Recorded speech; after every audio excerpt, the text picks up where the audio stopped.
You're not going to believe how shocked the owners were of this 2024 Lance travel trailer that I inspected. They had no idea that all these things were wrong. My client was from out of state and he hired me because he had this dream of RVing and he wanted to get something really quality. He found out that the Lance was a quality travel trailer, so he hired me to go out and inspect it. Now this was at a private party, and you guys, I do not know the price that they were asking for it. I know some of you really want to know that in the comments, but it's not something that I ask or require. And if there's a sticker on the RV, I'll try to make sure I jot it down for you. But other than that, I may or may not have prices. So I didn't have the price that they were asking on this, but it was basically almost a new travel trailer. So I went ahead, the owners were really nice. They gave me all the hookups and I started my inspection, and right away I saw issues. So I went up on the roof and I was taking a look around, and there was plenty of areas where sealant was starting to crack and form holes. There was already some work that had been done prior, and when I talked to the owners about this, they said they didn't do those repairs, that they take it into the dealership and they were having the dealership do the annual maintenance. And they wanted them to go up on the roof and check out all the cracks in the sealant. So they trusted that the dealership was taking care of everything that needed to be done. Well, I informed them that there were plenty of other areas that needed to be repaired, and that if the area had already been repaired by a patching, that it really needed to be completely removed and resealed altogether. There was also a loose screw that I found up there that needed to be tightened, and then there was a little bit on the sidewall that needed to be repaired as well. I was going along the exterior of the sidewall and I was on the door side, and I looked up it towards the front and my heart just sunk. I saw delamination. And my heart not only sunk for my client, but it sunk for the owners, because you guys, they were super nice and they did do what they were supposed to do. They took it in for its annual maintenance. They barely used it. They said they used this thing, I think, one time, and they decided that they just weren't going to be using it and they wanted to go ahead and sell it. So it basically sat. And the problem with that is that sometimes other cracks and holes can form, and then if there's rain, then it can get in. So when I saw the delamination on the exterior of the walls, I went on the interior, and it was over, on one side near the bedroom. And I took my moisture meter and I started going along the wall and trying to see if I could, sense some moisture. But the issue is that the moisture meter will go off and it will create a false positive because of different beams and stuff, the structure of the RV itself. So then I took my thermal imaging camera and I started trying to look even further. And I pretty much was able to confirm that there was moisture in the wall. I can't say 100% because I'm not certified in thermal imaging, and I also don't trust a moisture meter. I have to go by my visuals.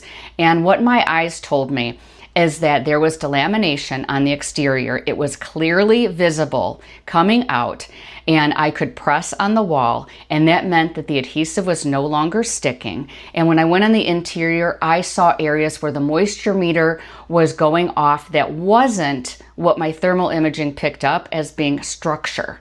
And there was areas where the thermal imaging appeared where there could be extra heat.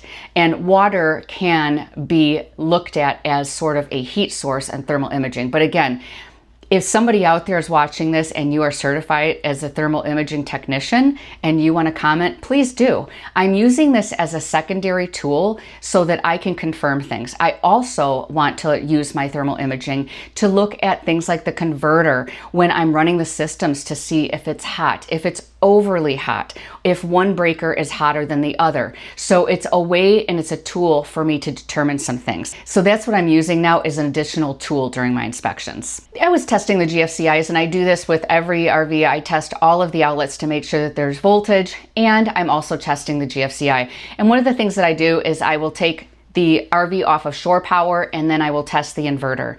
So with this inverter, it was a tiny little inverter. It wasn't anything big, but you should still get around 120 volts. This one only had 100, and there was also a fault on the meter. So I had to write that up in the report. Something else that was really kind of unique was that there was a water pump noise that was like nothing I had ever heard before.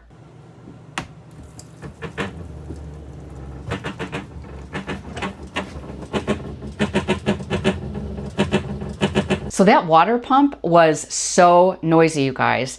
And it was odd because it only did that when I was trying to get water from the hot side. Then it also did it when I flushed the toilet.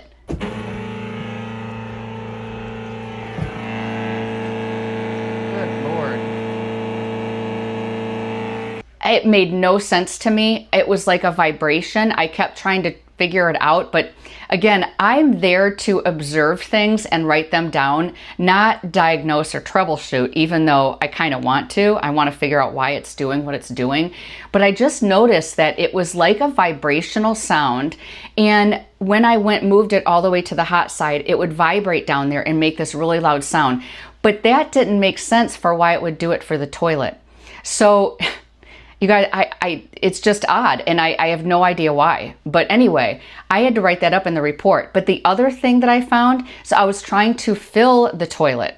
So sometimes when I fill the toilet, I can use my stick and I can keep it open. But in this case, we didn't have city water connection. We had a pump. So I was just trying to fill it a little bit, okay? And I had my foot on the pedal, which meant that opening in the toilet was really wide, and that scent was wafting up, and it was rank. And I mean, not just like a normal sewer black tank smell. It was like death. And it was abnormal, and I wrote it up. Because if somebody didn't care for their tank properly, and they ended up with a poo pyramid or something that adhered in there, and now the new owners have to come in and they have to try to take care of that. And that's not something that you can just dump a little enzyme down in there and it's just going to go away. You might try an entire bottle of Unique. Now, I do recommend Unique's products, and I will go ahead and put the products that I recommend in the description. But what I would do if that were me and I had either a poop pyramid or if I had a problem with my tank is I would get a tank cleaning from a professional, because you can hire those.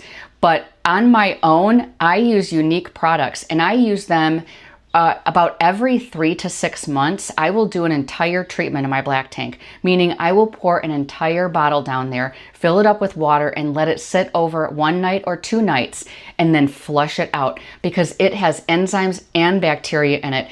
And I 100% love their products. Again, I will link them in the description. But this smell was something, and I have had this happen before. So in my past, when I was actually in the training school at the NRVTA, I had an old used travel trailer that I was staying in. And this trailer was bought for the purpose of going to the school. It was just this old thing. It was really cheap. We took it down to the school. But what happened was it wasn't the other parts of the RV that was terrible. It was the smell coming from the black tank, and we couldn't get rid of it. We even had a professional tank cleaner come in from the school.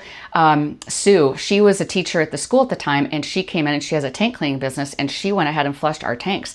And it normally would have improved that. Not in this one. Whatever happened in there adhered in that tank, and it would not come out. So the entire time I was there in my training, I had to endure the most awful smell. We had to keep the bathroom door closed. We had to always keep the toilet closed, everything closed. And the minute you use the bathroom, it would just waft up. It was so god awful. So anyway, things like that can happen. And when I see that during an inspection, and it's not just a normal sewer smell, it's actually like you just went to the depths of like sewer hell. Okay. So that's what this smelled like. It was bad. So I wrote that up in the report, and I did talk to the owners about it. They literally said they only went out in it one time. Now, I didn't sit there and grill them and say, did you fill the tank with plenty of water? And did you use any kind of enzymes and bacteria in there? I don't think that they were super knowledgeable about all that stuff, but I just said there is a smell that it tells me there's something going on in there that's different. So that needs to really be cleaned out. Because all in all, you guys, after I did this inspection and the clients came out, and I asked them if they had known about their delamination, and they did not. And they told me all the stuff that they had done to it and how they really just had let it sit for a while. They were highly disappointed, and they said, you know what, we don't think that your client is going to purchase this. What can we do to make this better? I basically told them they would want to hire a certified technician to come out, take a look at their roof and seal everything. They would want somebody to come out and troubleshoot that pump, because the pump is obviously, it needs to be replaced. That's my guess on it. It just needs to be replaced. And once it's replaced, test all the systems and make sure that it doesn't make that weird noise. Then the other thing is that as far as the delamination, unless they wanted to remove the skin and replace the wall behind there, the wood, there was nothing they could do. And they were either going to have to hope that the next person that looked at this RV didn't hire an inspector, which you guys, please hire a certified inspector.